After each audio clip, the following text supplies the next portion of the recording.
really great to be here.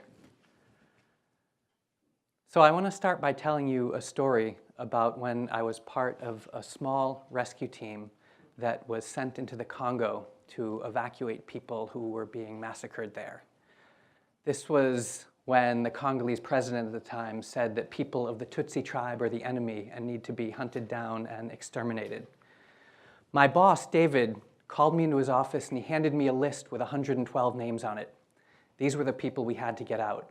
He said, under no circumstances could we include anybody else. If we did, Congolese officials would include their own people and they'd keep ours from leaving, and the people who were left behind would perish. David also said he was sending his right-hand person in with me. This was Sheikha Ali, a woman who'd been on many previous evacuation missions. He said sometimes she tried to include additional people, and if she did this time, I had to stop her. Sheikha and I flew into the Congo and got a car and a driver and went to the safe compound where the 112 were gathered.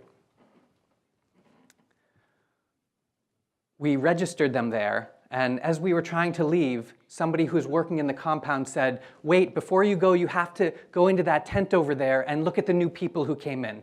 I said, "Sorry, we can't look at anybody else," but Sheikha was going into the tent, and I was following her before I knew that my feet were even moving. We stepped into that tent.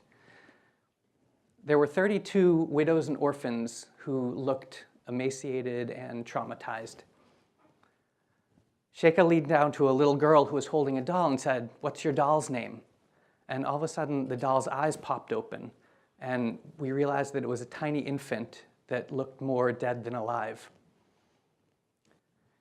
That night, Sheikha and I started arguing. She said, "We have to take these people." And I said, "We can't. I want to too, but we can't." After hours of arguing, she finally said, "Sasha, are we or are we not humanitarians?" And she convinced me with those words. I had come face to face with these people. I couldn't leave them there. So we called our boss, and he got very upset, but then he said, "This is a US mission. If the US ambassador approves it, try it." So we got the US ambassador's approval, and on the last morning, we got everybody into buses. We had 4 armed guards per bus to get people to the airport, and as we tried to get them from the bus to the plane, Congolese officials stopped us.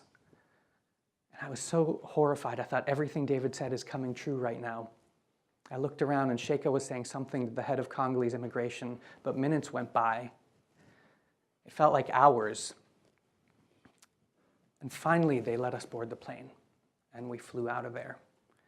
And all those people came to the US eventually through our government's refugee resettlement program. That experience changed me. It made me see people who were overlooked and forgotten, and led to starting Refuge Point, which is an organization that I now lead that finds lasting solutions for refugees. We essentially do 2 things. One is that we help expand opportunities for refugee resettlement. And the second thing is that we help refugees to become self-reliant. I want to tell you a little more about what it means to become self-reliant or to support yourself in the country to which you fled, because this is a key to the future of humanitarian response. But first, some bad news, maybe stuff you've heard already. But today, there are about 70 million people who are forcibly displaced. This is more than at any other time. Bombs, bullets, man-made famine, and terror are displacing 1 person every 2 seconds. It's like some superstorm of destruction that's crashing against the shores of humanity. And climate change is going to only increase forced displacement. Xenophobia is on the rise. And the average amount of time that someone lives as a refugee before going home is nearly 25 years now. Since the end of World War II, the international community has supported refugees by providing emergency aid. Essentially, they get tents and food and basic care. Billions of dollars are spent year after year. This model is predicated on the idea that people are going to go home. But today, people don't go home for a long time, sometimes forever. So people, refugees, are instead shackled into lives of dependence. They're forced to survive on dwindling food and aid without any opportunity to use their skills productively. This is a catastrophic waste of human potential. The humanitarian system simply doesn't work anymore. But there is hope for the future for millions of people. Maybe I'll share with you the story about one person we've helped, Kaltoum, as an example of what I think is possible for many, many more. Kaltoum fled from Somalia to Kenya and arrived there in 1992. She was a small girl at the time. When she told us about her life living dependent on aid for so many years, she said, "It felt like there was no movement forward. Life doesn't have any meaning. What I want to do is find meaning and purpose and work and support myself." She fled to Nairobi, and Refuge Point started helping her there. We gave her some emergency aid, but we said, this is time limited. What can you do to support yourself? And she said, well, I want to start a business. I want to sell perfume and clothing door to door. And so we gave her a grant, and we helped her to start that business.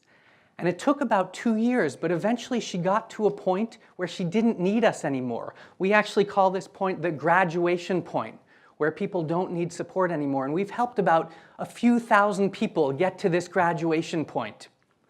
So here are some of the key ingredients to self-reliance programming. One is a holistic approach so people can address any barriers that come up around self-reliance, and that's how we do it in Nairobi.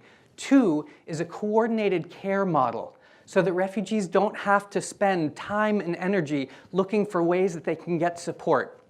And three is an objective way to measure refugees' progress towards self-reliance. With these tools and insights, we've now created the Self-Reliance Initiative, a collaboration between the UN, governments, NGOs, nonprofits, refugees, and many others.